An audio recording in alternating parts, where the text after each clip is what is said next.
திக்கி பேசும் என்னை மந்தனாவை கொண்டவனை ராஜாக்களை தள்ளி ராஜாவாக்கினி.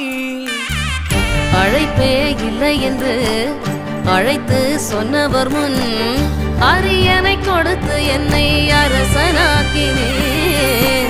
நீர் மட்டும் இல்லைனா என்ன நான் செஞ்சிருப்பேன்.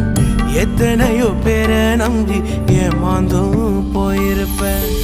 நான் ஜெபிச்ச ஜெபமெல்லாம் வீணா போகவில்லை. நான் விதைச்ச விதையெல்லாம் தரிசமாகவில்லை.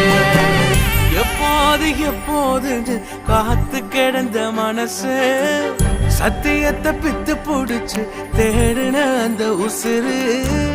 எப்போது எப்போதுன்னு காத்து கிடந்த மனசு சத்தியத்தை பித்து புடிச்சு தேடுன அந்த உசிறு.